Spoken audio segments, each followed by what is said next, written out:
Oh, hey, welcome to the Story Lab. This week we're talking about kindness while we take a look at something amazing that Jesus told his followers.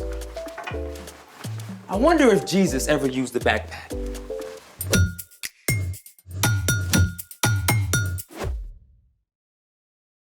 Hey, I'm Carter. And I'm Zeke. We're talking about kindness, which is showing others they are valuable by how you treat them. Are you sure you're ready for our hike? Working on it.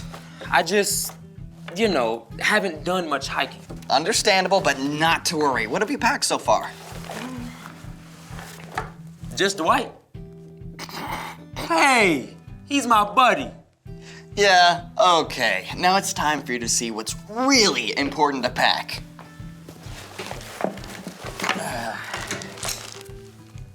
Like this guy? Oh, that's Hubert.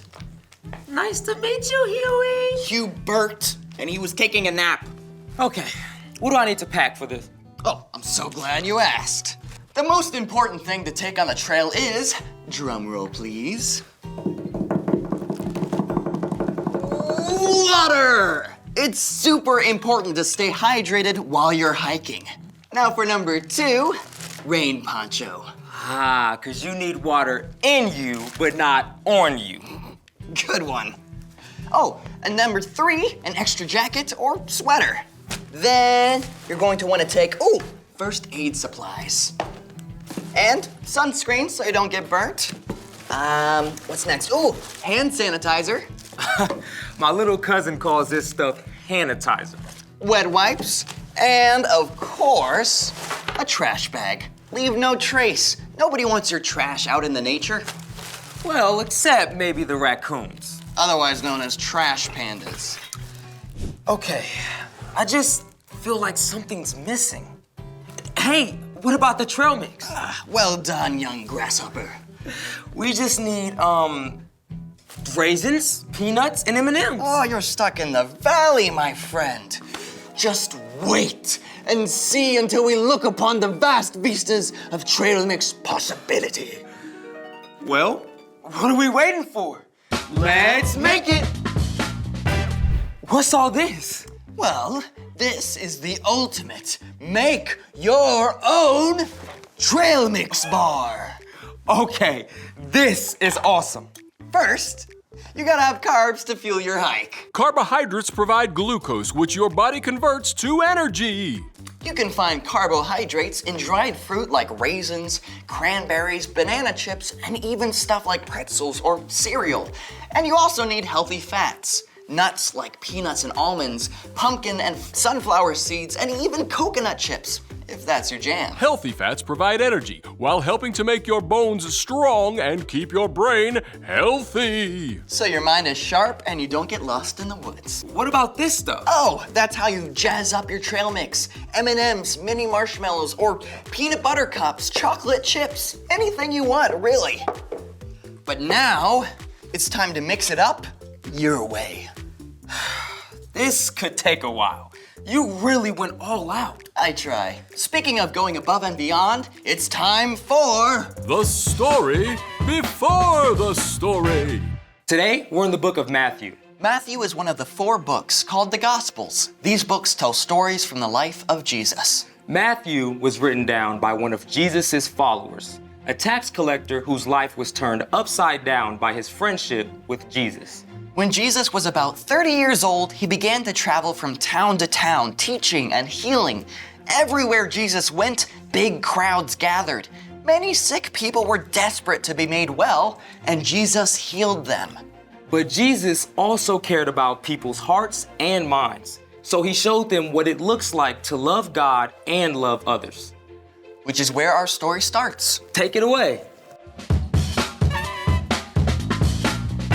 Hey everyone, I'm Brian. Big crowds showed up wherever Jesus went. So one day he took his followers up to a mountainside where there was plenty of room. And as Jesus sat down and began to teach, more and more people gathered. Blessed are those who are spiritually needy.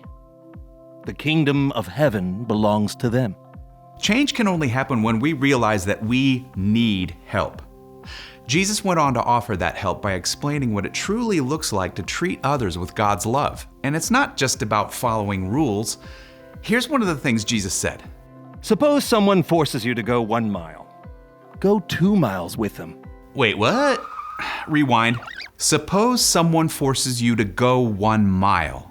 Go 2 miles with them.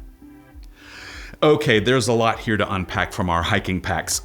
First of all, this someone is not your parents making you walk an extra mile on a family hike. The someone Jesus meant was a Roman soldier. Forward march! Now, at that time, Roman soldiers were sent to all corners of the empire, including Judea. They marched on foot, carting up to 60 pounds of armor and weapons, plus food, cooking supplies, and even tent materials. That's a crushing amount of weight, especially if you're not trained to carry it. Here's the thing though, by Roman law, soldiers were allowed to choose any random person along the road and force that person to carry their gear for a whole mile. You there. Who? Me? Yes, you. Take my pack on the double. If you were picked, you had to do it. If you refused, you could be severely punished. Okay, I got it. You had to go 1 mile with the soldier.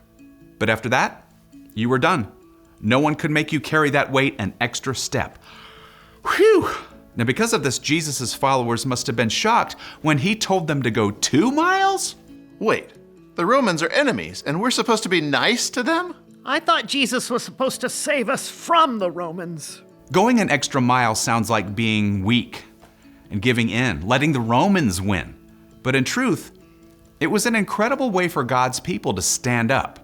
See, a Roman soldier could take 1 mile, but a Jewish person could choose to give a 2nd mile.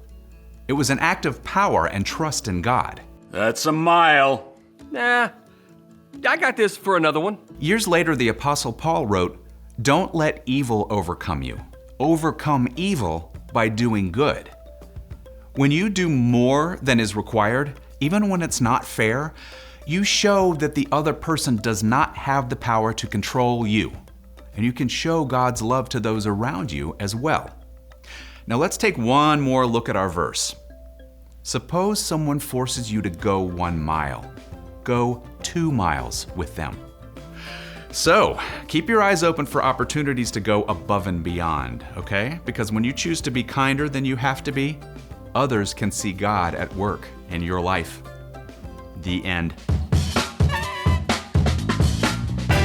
60 pounds? I complain about carrying a water bottle and some snacks. I can see how the people who first heard about the extra mile thing were pretty shocked. Yeah, Jesus knew it was going to be a powerful word picture. He wanted them to remember and keep thinking about it. So, what's our part in the story? Well, that word picture is supposed to stick with us, too. I mean, you're not going to be stopped by a Roman soldier and forced to carry his pack for a mile, but you will face situations that feel unfair, and that's where you can stand strong by choosing kindness. Like if your coach makes everyone run an extra mile for goofing off, but you weren't. You can choose to run laps without grumbling and still treat your coach with respect. Or, if a kid in your class is rude and cuts in line, you can choose to give them a smile instead of yelling or shoving. And maybe even give them a hand later if they need help.